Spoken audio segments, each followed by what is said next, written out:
And good morning, everybody, and welcome to TheoTRADE Chat. It's Don Kaufman here. Bright and early. It's March 26th, 2024. Ooh, spoos this morning. Does it matter? There's no volume. I'm a little taken back by the lack of volume in here. It's not exactly unbridled enthusiasm. It's quite the opposite. So 132,000 contracts this morning, but you know what? Just because there's low volume doesn't mean the tape isn't printing these levels, because it is. So the S&Ps had rallied all the way to 5,300. We have faded by a whopping 12 handles this morning. The bond market also volume in here is decent. It's better than the S&Ps in terms of like overall.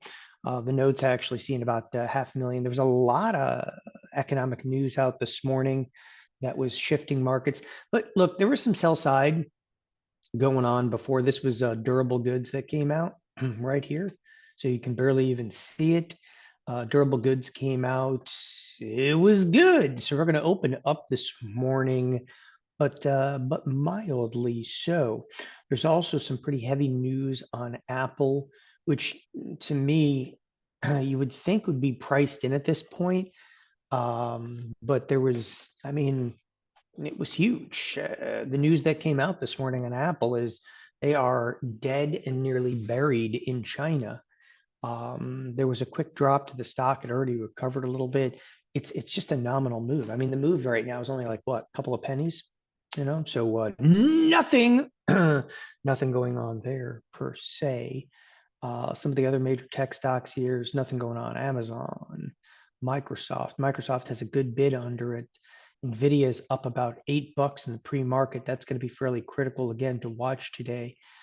Tesla actually had some news up, size trading in there.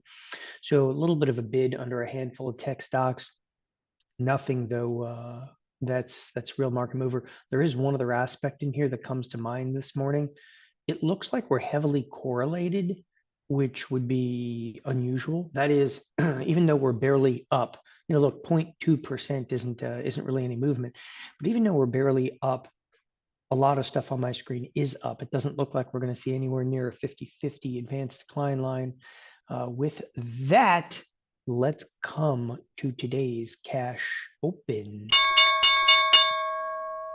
As I was saying, the advanced decline line looked to be incredibly positive. So we'll see. I mean, really, the only thing big standout on my screen would be, Apple, which is only down 0.4%. It's pretty nominal move. Nvidia already came off quite a bit at the cash open. It's a fairly wild trade early on. There's no feel in the tape right now, other than the fact that if you are looking at ticks they're positive. I mean, it's almost riding on a positive 1,000 tick.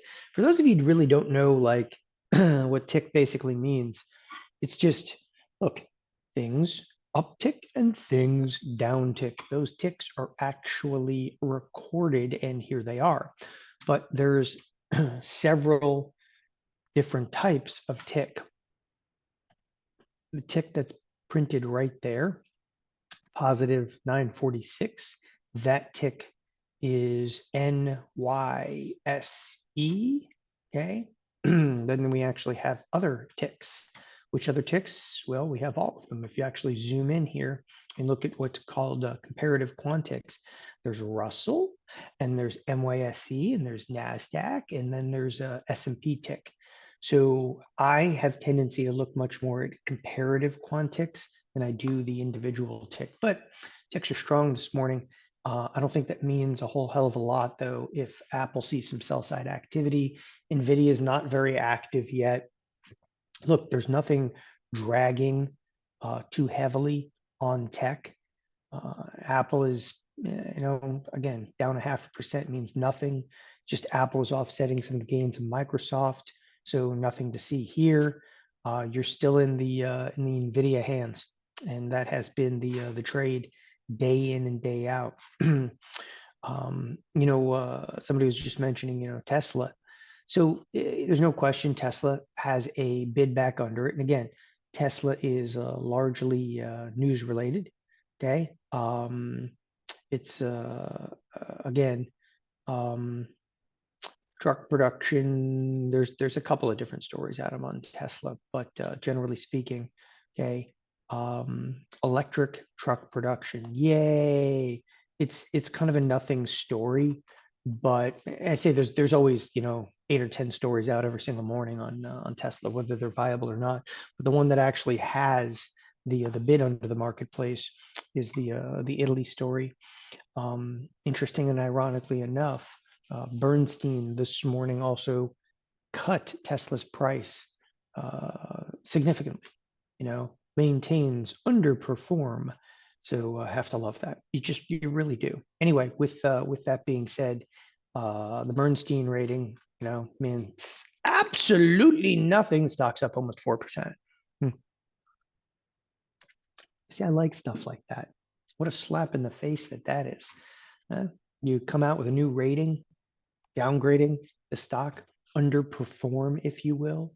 And what do you get? You get the stock up some 4%.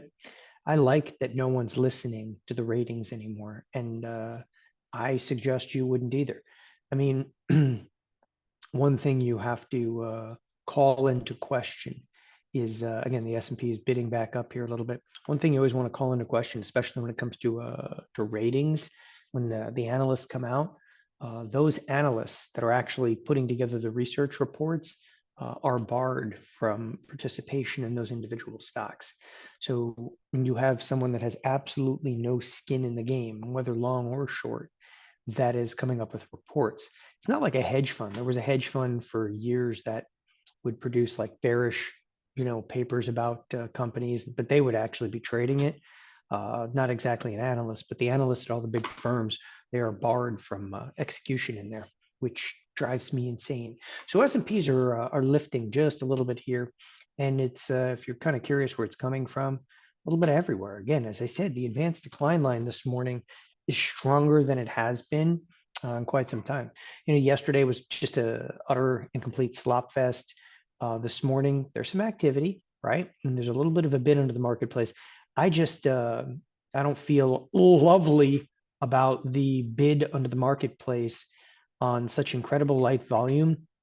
And I really feel like if you look at some of the big tech stocks here, like Nvidia has yet to actually jump into action at all. Meaning that Nvidia, it's just kind of meandering right now. And I think that's going to be one of the determining factors, unfortunately, the whole market. So if you have marketplace that's kind of like, looking for any leadership, any direction, okay, it needs to get it. And maybe Nvidia is starting to pop right now, but again, there's nothing to drive markets right now without Nvidia. And it's one of the points that I don't think I can make strongly enough.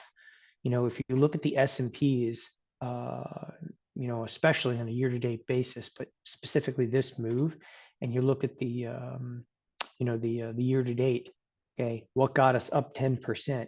You can definitely point fingers towards Meta. Meta is still up 47%. You can point fingers towards a couple of stocks, including Amazon. You can definitely look at Microsoft, but in the end, it is Nvidia. It's 100% move in one of, it's the third largest market capitalization at this point. So you don't just call it into question. It is, okay, the driving force behind the markets. If you're looking like, is this going to be a bull market right now? We're going to continue to run higher.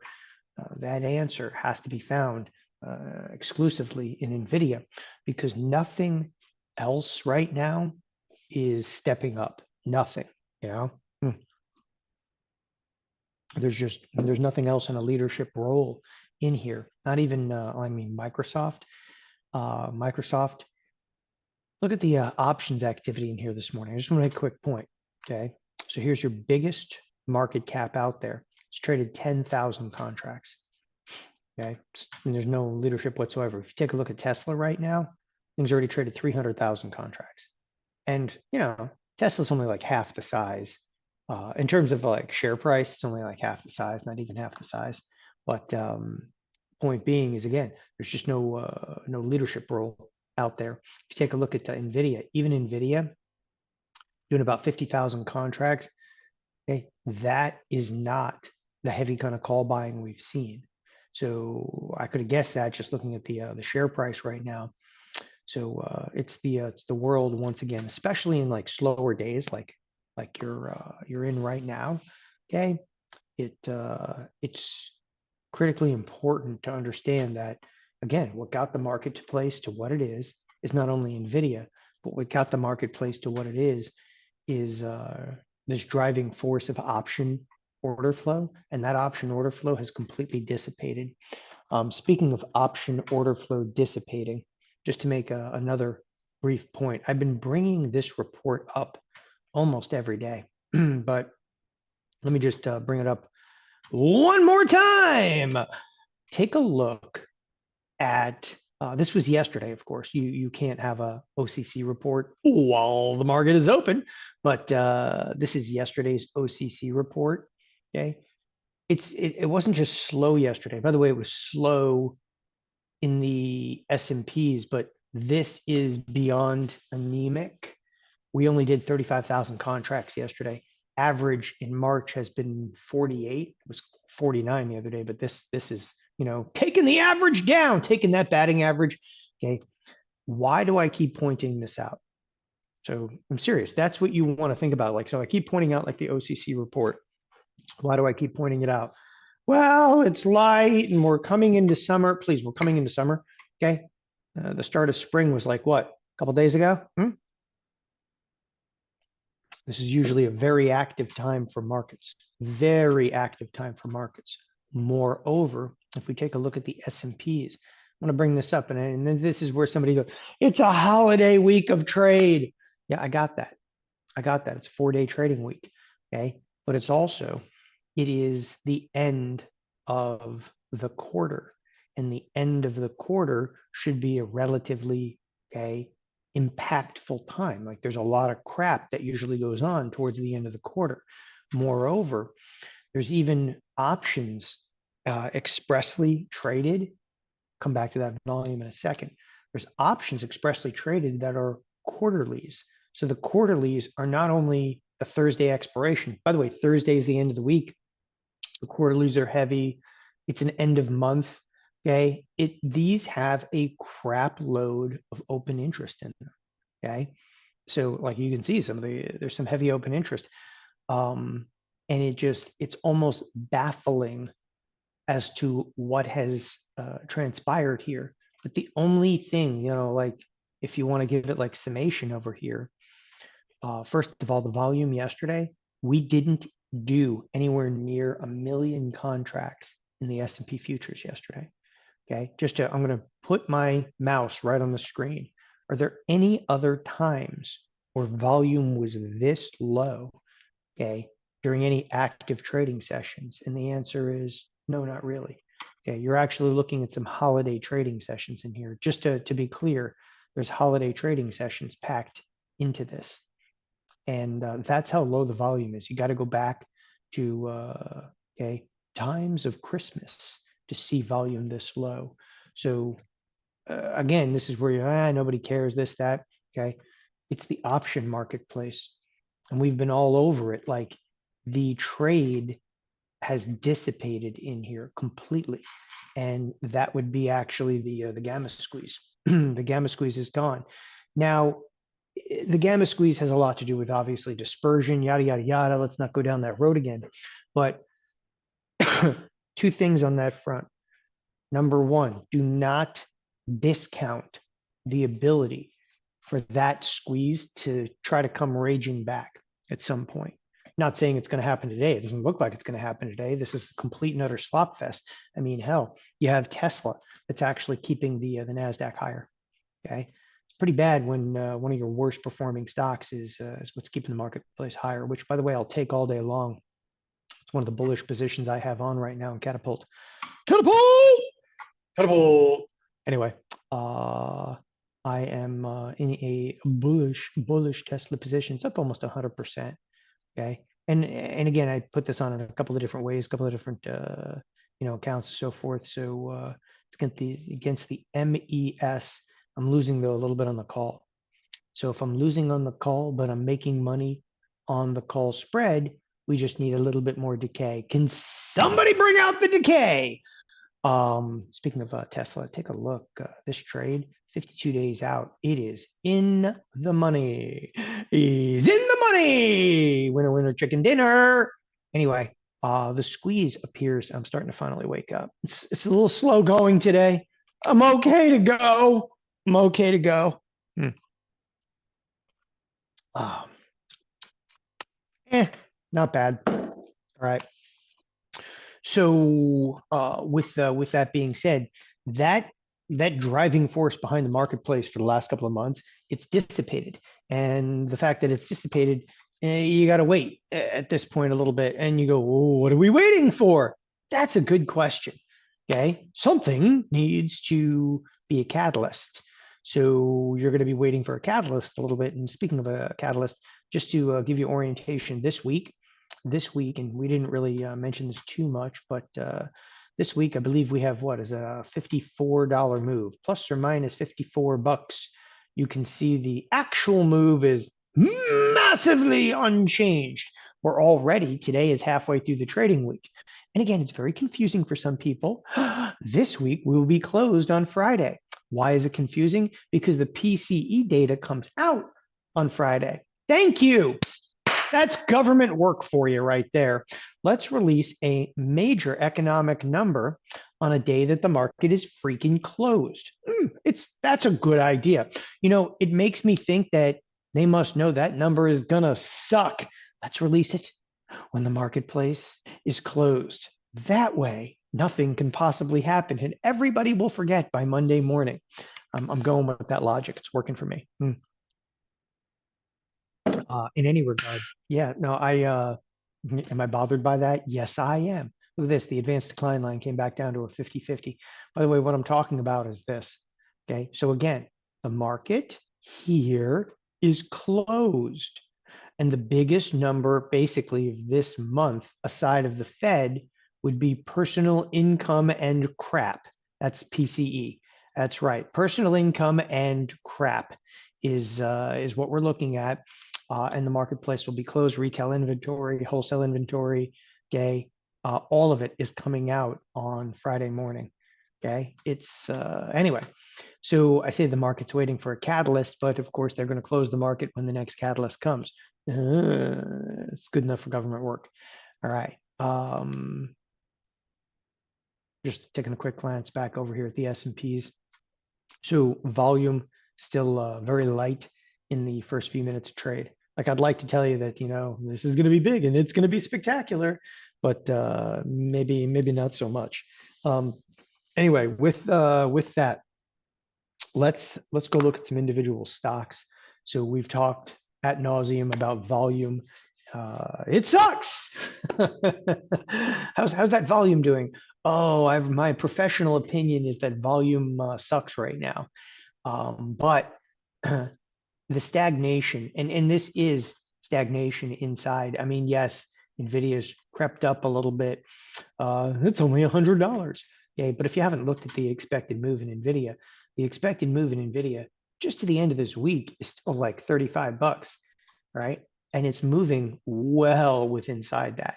The point that I was making yesterday, quite simply, the implied volatility in here is starting to really fall. It was 61% yesterday. Today it's 56%. For those of you that do not look at the implied volatility, it's getting kind of rocked out there, which might entice people to come back in and try to squeeze it again, but we'll see.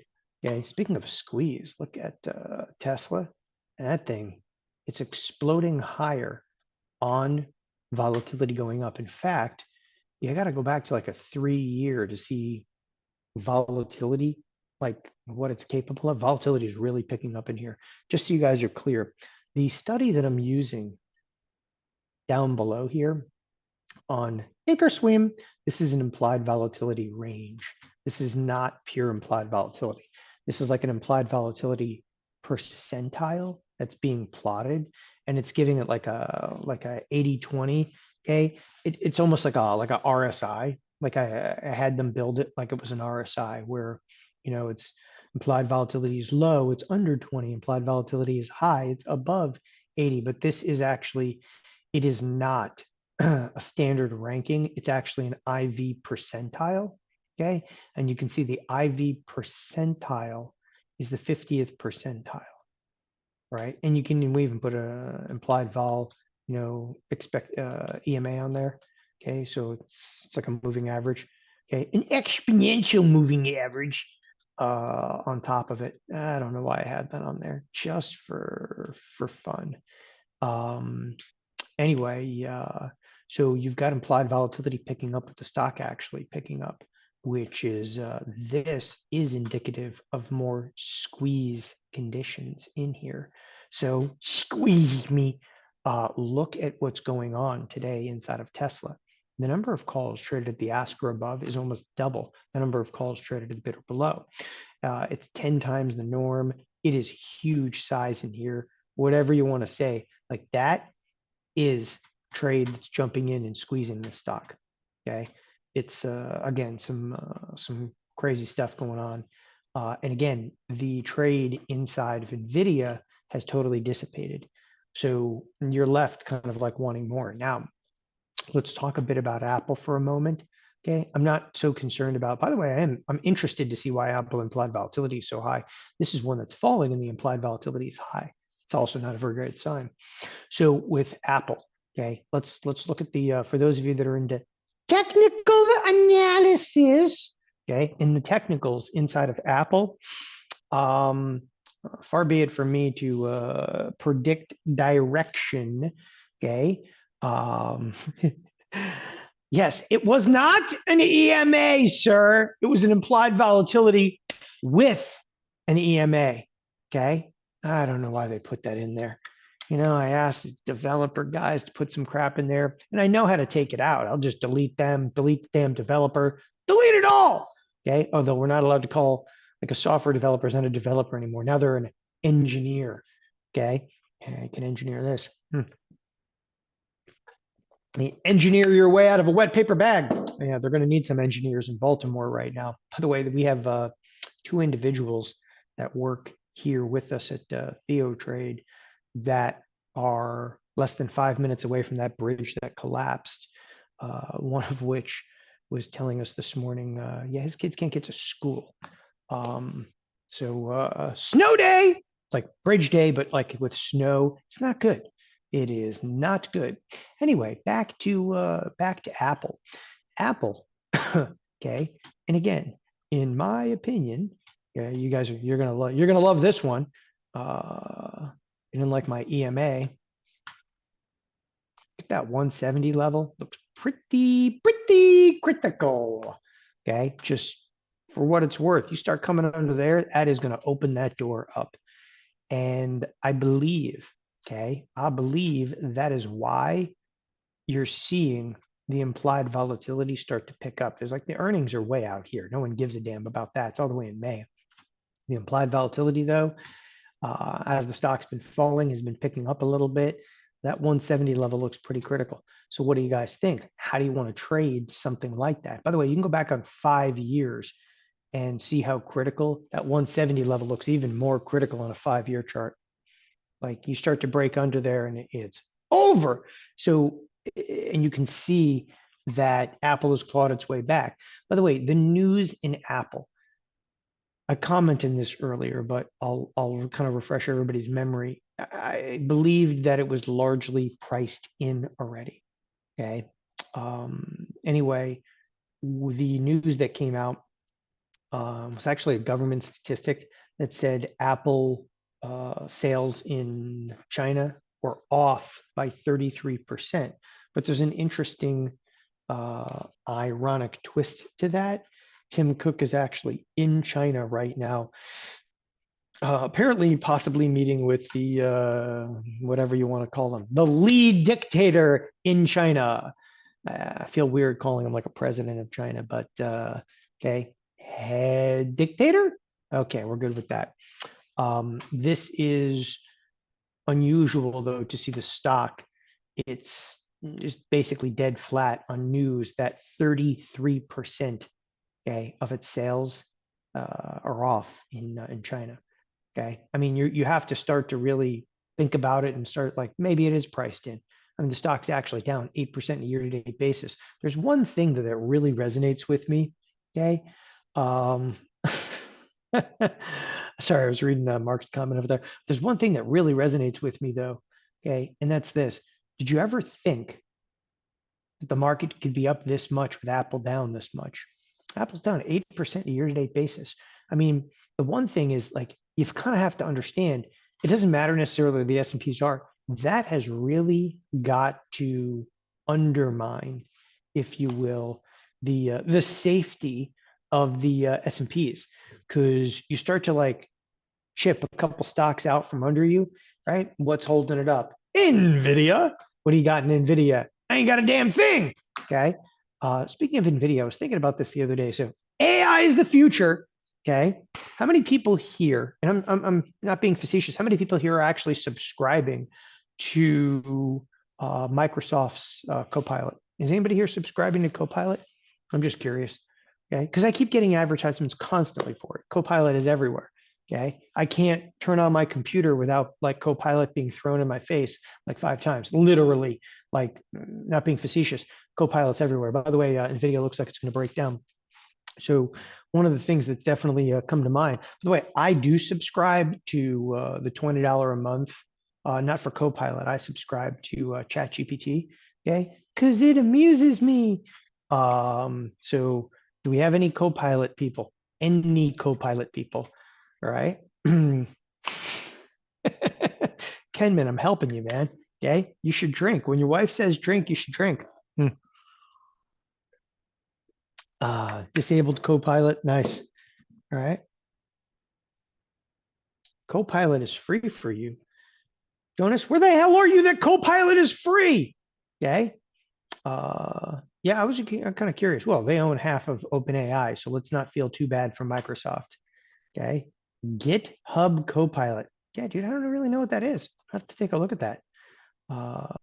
Yeah, so I'm on Chat GPT 4. I feel fairly special. Okay. uh, it's all right. Okay. I mean, it's getting a little bit better, but the one thing that's clearly coming to mind, is I haven't really monetized any of this, but my gosh, are they spending money? I mean, every chip that NVIDIA is going to make for the next 5 years is basically accounted for. So while everybody's watching NVIDIA, okay, and the chips become not only they accounted for, they can't make chips fast enough. Chips, I shouldn't say chips. They can't make GPU, which is compute, fast enough.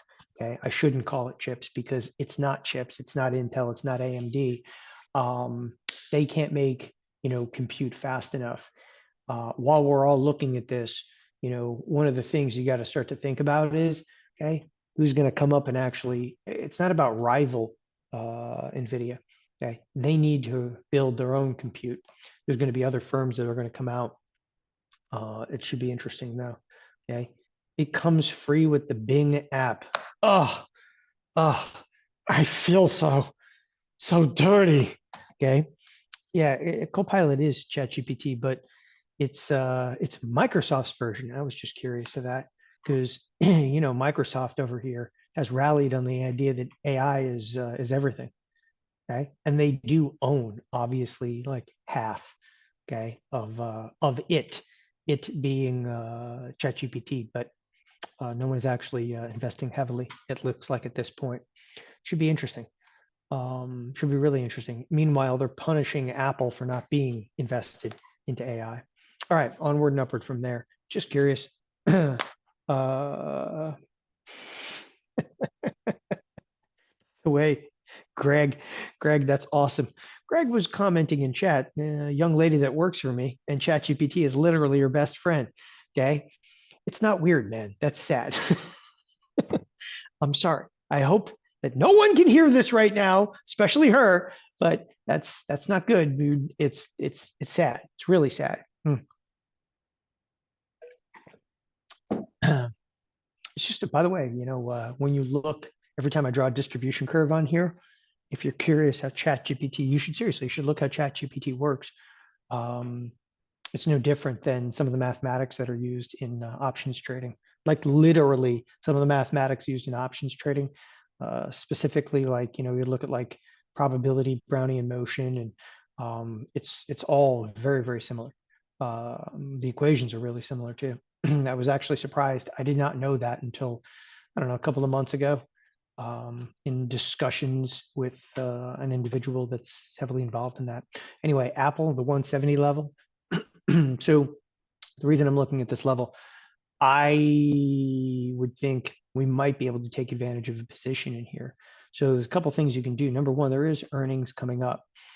I don't like to jump on a bearish spread when the stock's already beaten up and down. I don't like to do that. I could do that. So it's like a $5 wide spread. And the $5 wide spread in here, though, well, we're trading at 170. That's not pricing well. You have to almost come to the 24-day expiration. Damn it. Okay, you'd have to come in here to one of these. And I don't know if I want to pay $1.22 for that spread. In any regard, $5 wide spread for 217. If that's not the trade for you, there might be a better opportunity here in Catapult, okay, by looking out 87 days. Just bear with me here as I pull up the delta. Even I need delta, okay? Everybody needs delta, but there might be an opportunity in here for like some kind of $5 wide spread. So that's not bad. It's like $1.40, and we could maybe sell a couple of micros to finance that.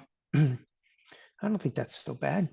Okay, right now in the micros, I only have a 3 lot and 3 lot. Okay, raggy. Let me think about that one, because I think that this is the right product to do it in. I mean, I'm trying to stay in like, okay, ooh, consumer alarm. Anyway, I'm trying to stay right now on the straight and narrow inside of Catapult. I'm using Meta. I'm using Tesla. We had a profitable one on Microsoft. Okay, I'm trying to stay in the straight and narrow right now. You can see Tesla's working, but the option that I sold is getting beaten up a little bit, but have no fear. The option I sold, it'll come around. There's been no time to decay yet, because this is still, it's incredibly new trade, and the trade's only been on for what, 11 days? It's 11 days. Any ultimate decay, you know, and decay has not come out of the MES just yet. Here comes actually consumer confidence. We're going to cruise over to the S&Ps for just a moment, taking ticks off. Let's see if consumer confidence, look at this. They were like pulling back in the volume prior to the consumer confidence number.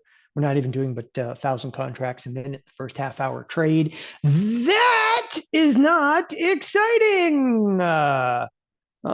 Anyway, here it comes. Consumer confidence. And this is not like the crappy consumer confidence that comes out of the University of Michigan. This is actual consumer confidence. And boy, I have a vote of no confidence in consumer confidence based on absolutely no movement. That was exciting. That was it, people. Consumer confidence. Boy, was that a dud. Nothing good over there. Okay. Seriously. Sorry, I'm looking at Experience AI with GitHub Copilot. I'm experiencing it, all right. Okay, what a pile of crap that is. Could be worse. Okay, I could be using it as the best friend, as Craig was just commenting on.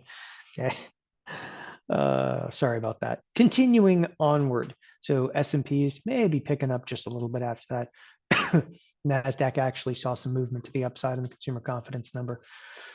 Excuse me. All right, next over here. So there were 2 numbers that came out this morning. I know it's awe-inspiring trade right now. Look, okay, I want to make things happen in here. It's just not too exciting. Oh my gosh.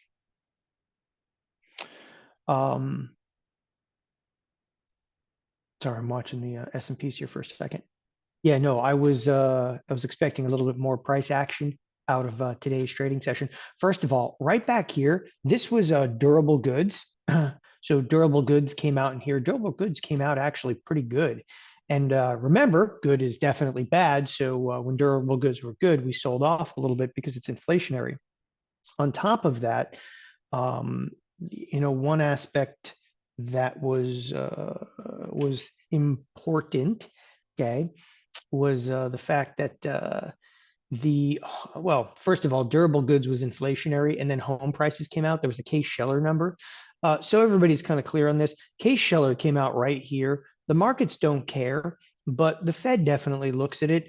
The home prices on a year-over-year basis, I believe they were up like 6%. It was actually slightly less than expected, but holy crap. Can you imagine that? We're in a 5% Fed fund futures. Fed fund futures are sitting at 5%, and yet the home prices are still appreciating. It's you don't just have an inflation problem at that point. Okay, I think we need another term for it. Inflation is everywhere. By the way, we are now talking about the Fed fund futures. This is the Fed Watch tool. This is May. May now has a 92% chance of no cut. The first time they're actually talking about a cut, I think that this is still, they're smoking something in here because this is June. I would assume that that is probably not all that accurate. Anyway, Fed fund futures sitting 525, 550. So we're over a 5%, Fed fund futures, and year over year prices in real estate are still appreciating. Okay. Durable goods actually picked back up. These are incredibly inflationary things, not to mention, like, if you haven't looked at energy lately, anyway, when you start looking out to the July timeframe, and that's, rate cuts are like all but assured from the probabilities. I'm telling you, I just don't buy into this right now. Okay. I think it's been wrong all year. And it's not easy for somebody to come out and say, like, oh, you look at the marketplace, this is billions of dollars. Yes, I am telling you, I think billions of dollars is wrong. Okay. The Fed is the point, like, home prices are still going up. How in the hell do you cut rates when home prices are still going up? You do that, you're not just going to reignite inflation. Okay. You're going to cause it to rage. I don't think they killed inflation. I just do not think they've killed inflation. I think that the market is inflationary. Okay. The energy sector is incredibly inflationary, right? The real estate market is inflationary. Look at, like, durable goods, all the numbers coming out lately. CPI pointed to an uptick in inflation. Okay. Where the hell is the Fed? I'm not trying to say that to talk the marketplace down. That's far be it for me to do so. That's not going to talk the marketplace down. But the thought of even lowering interest rates, okay, I believe has to be completely taken off the table. I think they should actually even discuss raising them again, because not only isn't it dead, I think it's going to make a big comeback. And if they don't hop on that thing pretty quick, it is going to get out of control. All right. Boeing's still taking a little more of a hit today. Probably going to retest this 180 low.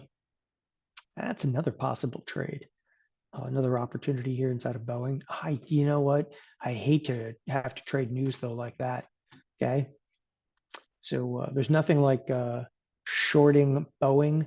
By the way, the next Boeing earnings is not till May 1st. Okay. It's May Day. May 1st. That's what you want to hear. It's May Day out of Boeing. But I hate to have to short something predicated on sheer stupidity, but I could do that. So here's a in-out spread. This is a bearish in-out spread that we could hop on board. Stock's down right now, but I would think that getting down to, like, retesting some of the lows would be in its future. This is like on a 3-year, just to show you, like, 180, how critical it is. Tell me it's not going to retest that again. Anybody like that one? Huh? Okay. So Jonas was actually saying, and there's a few questions about this end of the quarter window dressing. Look, I'm going to give you my feelings on this, whether you want to hear them or not. Like, I should bring Jeff Bierman on to do this with me, but I just don't buy into a lot of that crap. I just do not get into the idea of, window dressing and so forth. Bear with me here for a second because I'm going to route an order. Ooh. So part of me wants to take this trade in the 24-day expiration, not because it has shorter time, but because it has 250 strike increments. I like the 250 strike increments. It'll keep everybody out of trouble. Okay, if I can get this thing at $1.18, I'm sold. Actually, anything under $1.20 would be pretty damn good. Okay, so create a duplicate order. I'm gonna come in here even at 15. Bear with me, bear with me. You know, Don likes his chicken spicy. Don likes his bearish trades. Come on, man.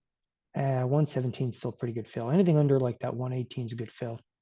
All right, so I'm going to work this one. I'm actually going to create a duplicate order. I'm going to dupe the order. I'm surprised I'm not filling on this right now. Let's move it around a little bit. Move it around, do a little dance, make a little love, get down tonight.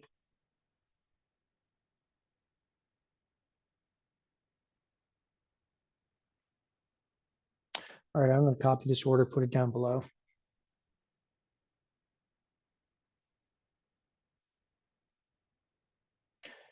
Bearish in, out. I'll come back in a second to that discussion. Bearish in, out, spread.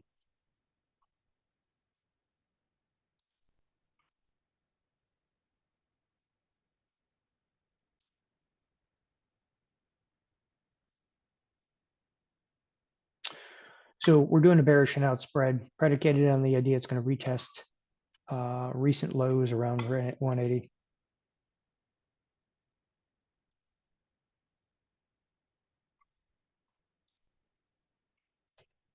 There we go. So you feel free to work that. It's completely up to you. It's up to you what to work.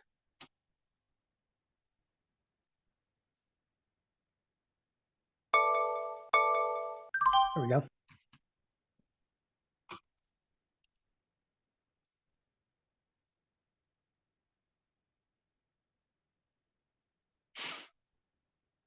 Yeah, I think I normally don't take trades that are already rolling over like this, but I think there's a great probability. And like if you look at this, the stock actually bid through expected move. It's coming back down already. Again, I think it has a pretty good opportunity to come right into that 180 level. So it's always a tough trade to try to jump on something that's already falling like this. But given 24 days, like somewhere over here, I think that 180 marker could be where it is right before that earnings. So we'll see how it goes. We'll see how it goes. It should be an interesting trade. We'll make sure we get that out.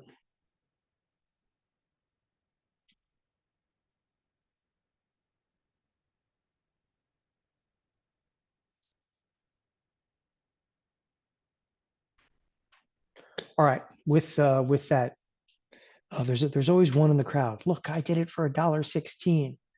Come on! Let me make sure we get this thing. You know, they used to have in here. Nah, never mind. Never even mind. Okay, never mind. You used to be able to move to group from the other page. They screwed that up too. Every single day I'm on this platform and I just find more and more stuff where they've screwed up. Okay, just stop screwing stuff up. Just leave crap alone. It's yeah, it's pretty ugly. It's screwing it up.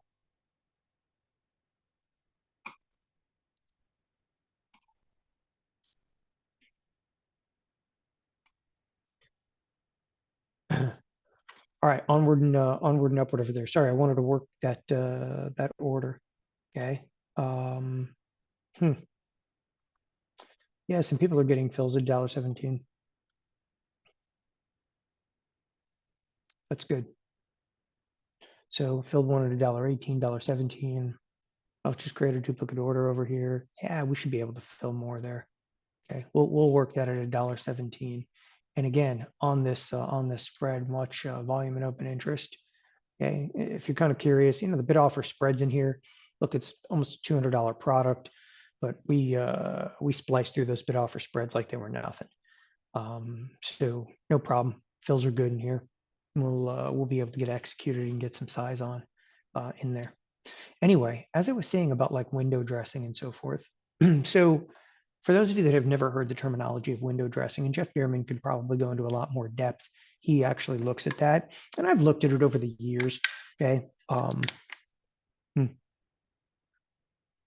The truth be told, I just don't get into this too much. And what window dressing, again, to explain it to you, window dressing is the logic of whatever's up towards the end of the quarter, money managers have to move into that particular product predominantly to kind of dress the portfolio. What dressing the portfolio means is statements go out at the end of every quarter, which is it's such a ridiculous like practice. Let's say statements go out, like when you have a registered investment advisor, or whether you have. By the way, we're getting this ready to send out, so just bear with me here for a second. Okay, buying the 190s, April 19th, selling the 187.50s, $17 debit.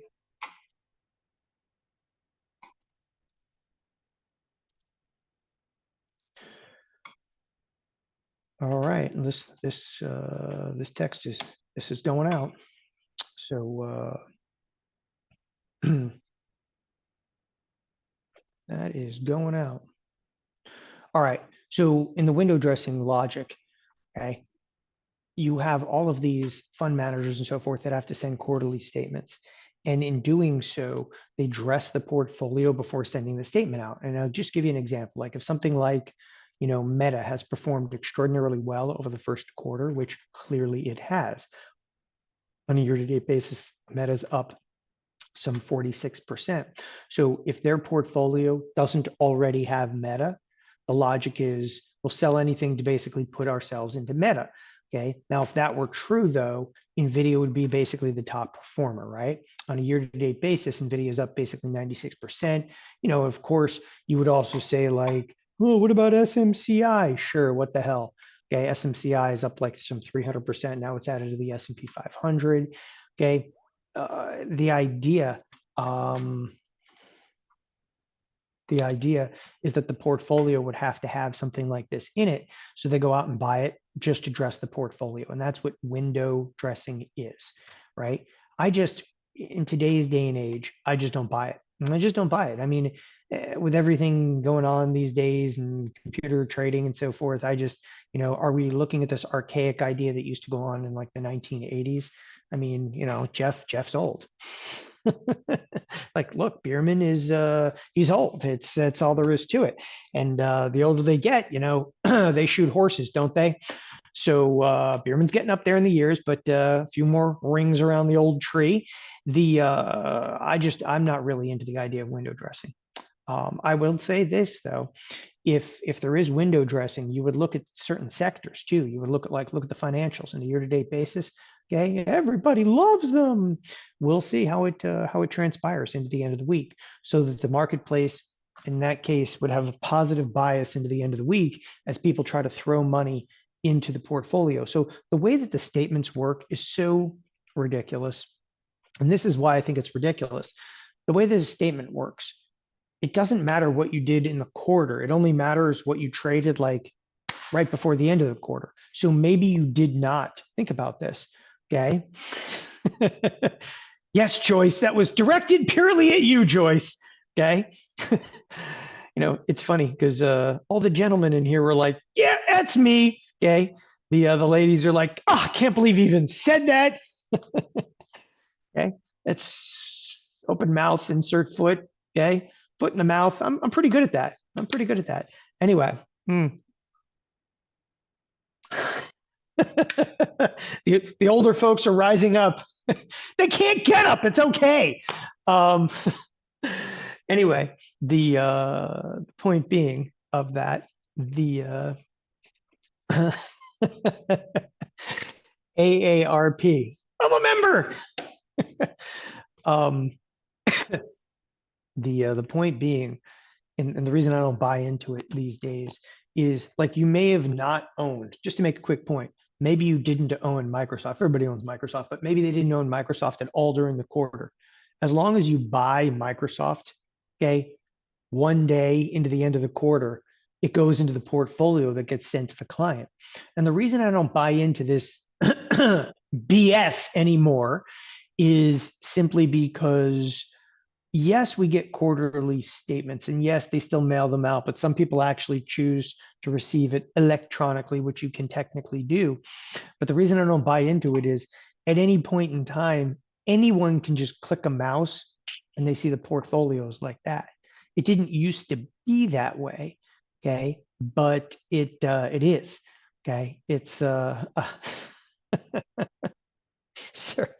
I'm just cracking up over here, okay? Gianni's going off, okay? We've angered Gianni. I don't know why. He's like 12 years old, okay? But Gianni though, with the beard in there, okay, he had to definitely be the kid that was buying the beer when he was like 16. Sorry, Gianni, but let the cat out of the bag over there. He has a thicker beard at 12 than I was able to grow at, well, 40s. So all right, we're deviating. Okay, Gianni, I believe, is the youngest out of most of us here on the instructor side of Theo. Okay, maybe all of Theo. Okay, he's 12. He's been trading for like over 15 years, but he's like 12. All right, continuing on over here. The S&Ps are lifting ever so slightly right now. Okay, here we go. They're this is almost a breakout. I don't know. I have no idea what's lifting it either, because right now, sorry, I'm looking at something over here. Right now, you're actually seeing Nvidia start to back off just a little bit. It's a whole lot of Tesla. Okay, Meta's still on a decent run right now. It's really it. I'm actually surprised how far they've actually come, because I can't, really put my finger on what's the driver in here. It's pretty sloptastic out there. The advanced decline line has fallen back to the 50-50. Okay. Corey looks, by the way, Corey looks the youngest. And I can tell you exactly why Corey looks the youngest. He doesn't have any kids. Okay. It's a lot to be said for, if you do not have children, okay, you don't age. All right. I can directly relate getting gray hair the first day that the daughter showed up. Now it's 14. Okay. Yes, she's 14. It's 14. And there's more gray hair. Okay. We're at the point of like braces right now. By the way, you want to talk about inflation? I was losing my beep in the orthodontist office the other day. I know the orthodontist. I actually sat on a board, an advisory board for 5 years with the orthodontist. And it's like, it's almost $7,000 for braces now. I looked at her and I go, well, here you go. You can't drive them, but you can put them in your mouth, and that is it. It's absolutely ridiculous. So I'm going to have basically 3 kids and braces almost at the exact same time. I don't know. There goes 20, 30 grand. So I was just, beating the crap out of the orthodontist about his second home. Okay. In a very nice community. Yeah, got that going for you. Okay. Anyway, $7,000 for braces. How in the hell did that happen? I actually told my parents about that, and they were like, "Seriously?" They're like, "That's insane." And then they said, "You what's even more insane is like I had braces in the early '90s, and they said it was $3,000 back then. So if I actually looked at an inflationary adjusted, it's a deal." Oh, it's a deal. If you're an orthodontist, please come out now and tell me if I'm getting screwed. He's a friend. Okay. On Invisalign. Yeah, we're doing that. We're doing that. It's Scottsdale. That's the problem. Okay. Scottsdale has become like Beverly Hills now. It's terrible. Just terrible. All right. Onward and upward. So the S&Ps, I saw them pick up over here, but the reason I looked around for a moment, furball. I like this camera being on. You can actually see me choking over here. It's early. I'm still choking. It's only like 7:20 in the morning. Anyway, the reason I looked over at the S&Ps is I saw them popping to the upside, but there is no defining factor in here. There's nothing really. There's no driver. This is not at highs. Okay. This is kind of at highs, but not a critical driver in here. Looks like the only thing that really matters today is Tesla. Nvidia threatening to come back. I have no idea. The financials have a bit under them, but it's like 0.4%. Again, I can't find anything definitive. And I know people are going to be like, well, what about Caterpillar? Caterpillar is not moving anything. Its market cap is just not going to be big enough to move anything. So I would not be too concerned about that. VIX is actually falling right back to the 13 level. The bonds are starting to get interesting because the bonds, they look like they're going to revert right back down. And I keep talking about this between like 117 and 118, I think is going to be a fairly critical level inside of the bond market. Okay. The market, Robert was saying, feels really unstable. You know what? I don't think we want to confuse choking over here. I don't think we want to confuse too much instability in the marketplace or in individual stocks with low volume. Low volume sometimes makes things feel like sketchy, and that's not just true in the S&Ps. I'm looking at stuff like even Nvidia. It's got volume in here, but it's fairly low. The one does have heavy volume is Tesla's rocking. That's like the only thing that anybody's actually pointing those guns towards today is Tesla. Look at the it's already done 1.1 million option contracts today. There's nothing even close to that on the whole screen other than maybe spiders. Look at this. Tesla's doing more contract size than spiders. You want crazy? That's crazy. That's the most prolific product in the entire market. Now, granted, there's more notional value trading through spiders. There's more notional value trading through SPX. SPX is, doing about 500,000 contracts, which is actually it's pretty decent. But Tesla, that's all they're trading today. Nvidia, just to make a point, Nvidia has been the this is where it happens. It's all going to happen here. It's not even doing but like 300,000 contracts. It's pretty crazy, very crazy in terms of price action. So my trade that's 52 days out though is in really it's in good shape. All right, onward and upward. I only have a few more minutes, and again, this is less than exciting. Let me give you a little bit of a summation of what I've actually done in the first hour here this morning. Then I'll turn it over to the professor because Jeff Bierman will be live momentarily. By the way, Jeff Bierman, he's going to be talking about if you can't beat them, join them. Algorithmic trading question and answer. Oh, if you have a question about your algorithmic trading, by all means. Okay, just don't ask them about ChatGPT. By the way, ChatGPT and so forth, people keep asking questions about like how artificial intelligence is being used in the marketplace. It's being used, but it's more like studying and so forth. It's not really used to execute because it's freaking slow. Like it's really, really slow. I don't know if a lot of people recognize that. You're faster in most instances than like ChatGPT would, but it's interesting to start to look at it. But it's not like a trading vehicle just yet, meaning like it's far too slow. We're a long, long way away from artificial intelligence can assist, okay, but it's not an execution engine. It's far too slow. Anyway, let's continue onward and upward. So I was going to say, Jeff Bierman's going to be talking a little bit about algorithmic trading, doing Q&A today. Frankly, again, I look at the marketplace right now, just based on Nvidia, Amazon, like Apple. Okay, there's some drag to this market, and you're only going to have one more stock just slip a little bit, and I think you're actually going to get some pressure, some downward pressure to the S&Ps. I honestly don't see them ripping to the upside at all today. Okay, it's very, very slow. It's a very mundane day. We're kind of stalling out right now. It's not that, by the way, I'm not saying like I'm bearish. I just see some it's just slow and could be a little slippage on the day. Moreover, if you're not filled in Boeing, the fill could be a little bit harder now. So only about 400 or 500 have done here in Boeing.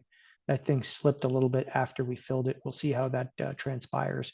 But that one's actually texted out. That's in the books, people. We'll see how that trade actually goes. All right, with that, as I was saying, kind of in summation over here, a few quick points.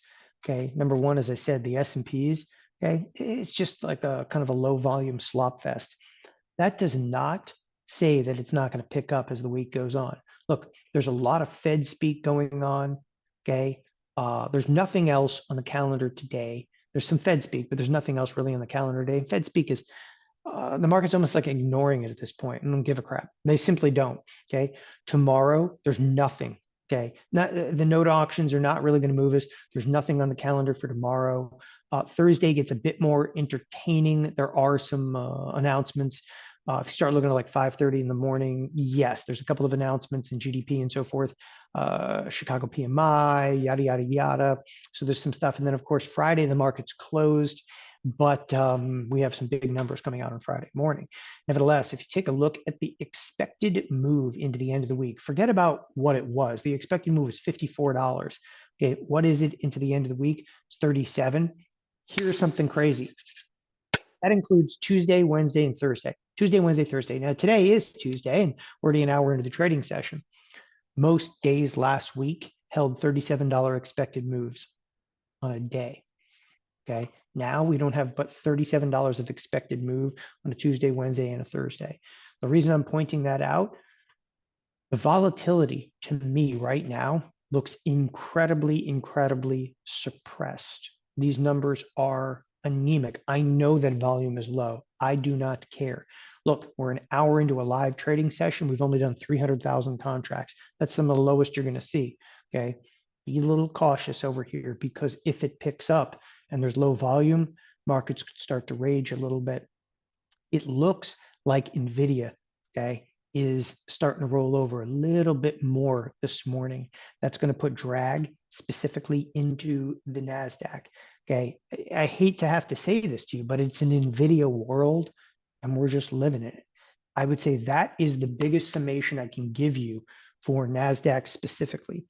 In addition to that, only one trade that I did today is in Boeing. Okay. I'm bared up in Boeing, but my intention isn't to be bearish. My intention is quite simply, okay, I think that this 180 level is critical. I really do. I think it's critical. If it cracks through that, this thing is done. I mean, this is going to be $140 stock easily again, maybe $120 stock because down below over here, Boeing might also be at some point candidate for catapult. Okay, either bullish or bearish, because if it cracks through the 180, it has a chance to bounce back. Okay, but this is where people are like, no, I see it differently. It's a double bottom. Okay, I think it's going to roll back over. I think at least it has to touch in there. Speaking of which, okay, as I actually leave you here, Nasdaq is actually hitting the lows of the cash session. It's not lows of the overnight session. It's lows of the cash session. And that's largely being done on the back of none other than, as I said, it's an Nvidia world and you're just living in it. Hopefully everybody that wanted to get filled that joined us this morning is filled inside of Boeing. With that, give us a minute. By the way, we're using video. We're using now, Zoom on a day-to-day basis. You should have no problems with technology, but we're still starting and stopping. That way we can actually post the archives a little faster. Okay. As I said, appreciate the fact that I'm not big into window dressing. I really feel a lot of people, they just click and they look at their statements anyway. Most of the managers don't give a damn anymore. Jeff Bierman's going to come on here momentarily and probably vehemently disagree, but I'm good with that. Stay tuned. Jeff Bierman is coming on right now.